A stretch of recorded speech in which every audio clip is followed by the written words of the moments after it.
depuis combien de temps je fais le Templier? Ça va faire 3-4 ans. J'avais été démarché par Christopher Hardy qui était speaker qui est toujours speaker sur cet événement et qui avait besoin de renforcer un peu son équipe. Et je pense que l'organisation des Templiers m'a dû me voir aussi également sur le stand de paddle, la Tawara, qui termine sur Millau, et 2-3 petits événements que je faisais du côté de Marseille, aussi de Montpellier, et qui ont pu me voir, et puis qui ont eu envie d'essayer un petit peu le Mowgli au micro. Et puis ça a bien fonctionné, et effectivement d'année en année on revient. Les Templiers, c'est quand même cette course origine, hyper intéressante dans le CV d'un speaker, et effectivement elle est super intéressante également à vivre et à faire vivre.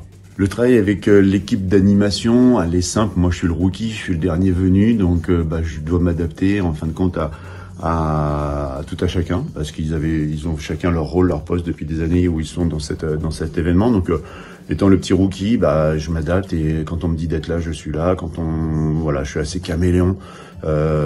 J'ai des petits rôles qui sont arrivés, notamment le dimanche matin avec le live qu'on fait avec Thomas Laure-Blanchet, où on se régale, où on a des images inside. C'est vrai que en tant que speaker, souvent tu suis la course avec les moyens informatiques, les chronos, les checkpoints. Là, on a des moyens vidéo où on voit effectivement la difficulté des parcours, on ressent, on est au cœur même. Et ça, c'est le développement des lives. Là, c'est juste magique sur ces courses. Et en fait, on se répartit le travail en fonction des envies de chacun pour essayer d'être le plus présent possible sur les départs, les arrivées, faire le maximum d'arrivées pour le maximum de coureurs sur des horaires qui vont du jeudi jusqu'au dimanche soir. Dimanche soir assez tard quand même. Il faudrait peut-être voir pour les barrières horaires, ou alors trouver des coureurs qui courent un peu plus vite. Qu'est-ce que je leur apporte? Qu'est-ce qu'ils m'apportent? C'est toujours intéressant de travailler avec d'autres personnes, parce que tu vois des savoir-faire, des savoir-être qui sont pas forcément les tiens. Il y a des choses où tu te dis, ça, jamais j'irai vers ça, parce que c'est pas mon credo. Puis il y a d'autres choses où tu te dis, tiens, là-dessus, je suis pas assez fort, j'irai bien là-dessus. Je sais que avec un gars comme Christopher Hardy, c'est une légende du micro, tu peux que apprendre. Alors tu vas chercher effectivement sa manière peut-être d'aller chercher la foule. C'est un gars qui est capable de t'ambiancer une foule sur rien, qui est capable de meubler un temps de vide où tu n'as aucune information à donner. Il est capable de le meubler et d'aller haranguer un peu ses foules. Un Dominique Chevelier, il est juste adorable, parce qu'il a une connaissance de l'événement qui est énorme. Il est là depuis le début. C'est un monsieur qui a 2 palmarès quand même, qui connaît la course, qui connaît le marathon, qui s'est mis au trail au fur et à mesure des années. Donc c'est des personnages intéressants. Vicky, avec ses langues parlées, c'est super intéressant. Moi je progresse, j'arrête le Duolingo depuis que je travaille avec Vicky, et je progresse avec Vicky. Après, il y a les gens de l'ombre aussi. Il y a nos 2 DJ qui travaillent avec nous. Cici, l'impératrice, qui est juste avec son acolyte, et qui nous ambiance. Et c'est vrai que c'est toujours super agréable d'avoir cette corrélation aussi dans l'équipe, où tu te dis, tiens, à peine tu pars sur une petite bêtise, une musique, une symphonie, et derrière tu as les DJ qui te balancent la musique dont tu viens de parler avec le coureur ou avec sa famille. Et ça, c'est des petits moments effectivement magiques qu'on vit que sur les Templiers. Journée type sur les Templiers, j'espère que vous avez le temps et qu'il y a à peu près 2h30 de vidéo. Non, blague à part, le samedi c'est beaucoup de départs. Le samedi c'est beaucoup de départs avec ce grand temps fort le matin. Et puis après l'après-midi avec plein de courses et donc ça met une énergie dans cette journée qui est juste magique. Et une fois qu'on a fini ces départs, on monte vite aux arrivées pour accueillir tout le monde. Et aller saluer tout le monde, avoir les petits retours de course, qu'elles soient longues, qu'elles soient courtes. Il y a toujours des petits moments de défi. Il y en a qui partent sur un 10 km, qui n'ont jamais couru et qui sont extasiés, qui, on le sait, vont revenir sur un 20, sur un 30. Il y en a qui partent sur des grandes distances pour la première fois de leur vie. Et c'est tous ces moments-là qui sont magiques. Il n'y a pas que les premiers, il n'y a pas que les 10 premiers hommes, 10 premières dames. Il y a aussi tous ceux qui sont moins connus, pas connus du tout, et qui vont arriver et qui vont avoir des petites choses à dire, des petits défis à faire entre familles, entre potes. Et c'est ces moments-là qui sont super amusants. Et puis le dimanche, c'est la récréation le dimanche matin avec Thomas Laure-Blanchet pour vivre justement le live, cette course qu'on décrypte au fur et à mesure de l'avancée, avec les petits instants de pub, les petits moments de fou rire, les petits moments de tacle aussi. Toujours super intéressant. Le dimanche, ça s'enchaîne après du live. On passe directement sur le terrain pour accueillir jusqu'au dernier, jusqu'aux alentours de 20h, 21h. Et là, C'est un peu le relâchement pour toute l'équipe, tant pour les bénévoles que les organisateurs, que les prestataires comme nous au micro.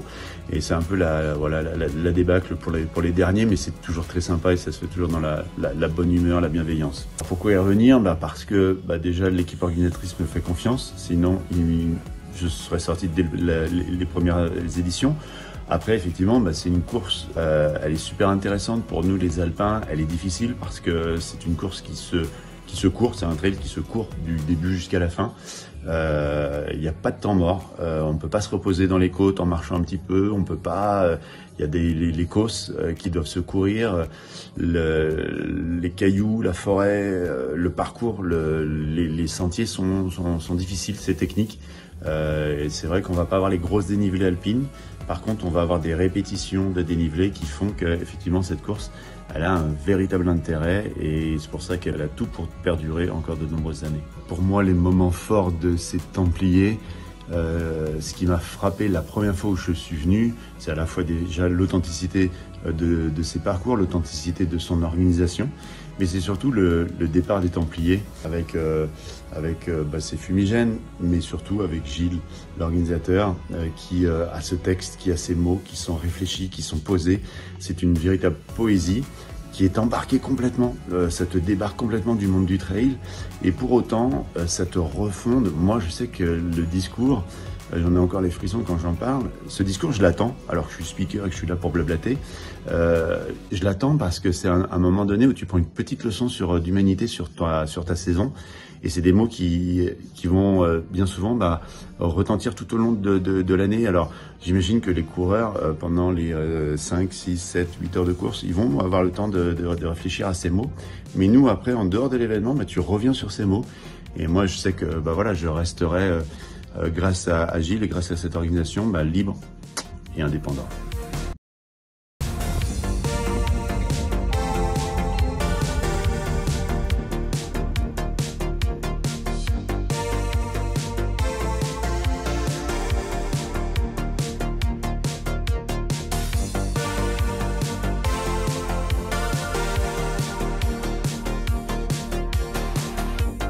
Je suis Dominique Chevelier, mon surnom c'est un petit peu Chocho. Je suis dans le running depuis 1969, vous voyez, ça fait plus d'un demi-siècle, et passionné de course à pied. Alors quand on dit course à pied, c'est l'athlétisme sur piste, c'est la course sur route qui a été mon dada si je puis dire, le cross-country et naturellement le trail, même si c'est une autre génération. Alors depuis quand je travaille dans la course à pied? Alors d'abord c'est une passion, hein. On est tout gamin, on est minime, on est cadet, on veut être le champion de sa rue, le champion de son département, le champion de France. Et puis naturellement, j'ai fait partie d'une très belle époque où on commençait à gagner de l'argent. Et ça, c'est l'arrivée, la mode du jogging, du running, Nike qui arrive en France, en Europe au début des années 80. Et moi, je suis connu à partir de ces années-là, mon premier titre de champion de France. Et je commence à gagner de l'argent, donc je suis un coureur semi-professionnel, puis professionnel quand j'arrête la banque. Et naturellement, la reconversion a fait qu'avec mon gros carnet d'adresses, je suis resté dans le milieu et je me vends. Alors les anecdotes des Templiers, c'est cette famille qu'on a fait aussi avec les animateurs. Je prends un Christopher par exemple, mais en off, même devant tout le monde. Mais c'est à pisser de rire, hein, si je peux être vulgaire. Voilà, c'est cette ambiance qu'on a créée avec Vicky, les animateurs, il y a eu l'ami Collet aussi. Donc voilà, là aussi, je reviens encore sur les rencontres humaines. Après, le sport, on voit des belles émotions dans toutes les courses, hein, que ce soit la petite course des Templières ou le Grand Trail. C'est plein d'images qui me viennent comme ça, mais cette ambiance animateur, ce qui est assez rare dans le milieu. Comment je gère l'animation, contrairement à d'autres, je suis plutôt un petit peu cool, un peu dans l'improvisation. Et puis comme j'ai une grosse connaissance du running, je me sens un petit peu sûr de moi dans tout ce qui est sportif, hein, running. Hein. Le palmarès, peut-être pas trop, mais j'ai mes camarades, mes collègues qui connaissent tout le CV des coureurs. Donc voilà, un peu l'improvisation, voilà, un peu de déconne, un peu de fun, et puis la sauce est bien prise. Alors un autre point fort de l'animation, en effet, c'est ce côté ambianceur. Et en effet, il faut un DJ, il faut un mec aux manettes, le son. Et là, je pense que vous êtes dans les tops en France, tout marathon confondu, hein, toute épreuve pédestre confondue. Ça, c'est un gros point fort. Vous voulez un titre, vous le dites, il vous met la musique. Si vous voulez un Edith Piaf ou un Jul, On vous met ça dans l'instant T et ça, c'est un gros point fort pour les anniversaires ou autres et les gens adorent. Faire parler les coureurs, ça j'adore aussi, puis j'aime bien les titiller aussi. Alors un champion comme un coureur lambda, mais les coureurs lambda, ils aiment bien aussi qu'on s'intéresse à eux, hein, chacun a son ego. Voilà, ils ont galéré, ils ont sué, ils sont interviewés à l'arrivée, c'est extraordinaire pour eux. Voilà le petit clin d'œil, puis s'intéresser à tout le monde, à monsieur et madame tout le monde, quel que soit le niveau, quel que soit l'âge, quelle que soit la taille. Le Festival des Templiers, en un mot, eh bien, vous l'avez dit dans le titre, c'est un festival. C'est le festival de la course à pied, un village super. Hein, il y a le village du marathon de Paris, le salon du running, mais en deux, je mettrais les Templiers dans un monde différent. Voilà, tout est bien. J'ai du mal à dire quelque chose de pas bien. Bon anniversaire, il y aura certainement des surprises. Je vais rajeunir de 30 ans. Moi, je vais rajeunir de 30 ans et ça me va bien. Allez, venez tous faire les Templiers au moins une fois dans votre carrière de sportif.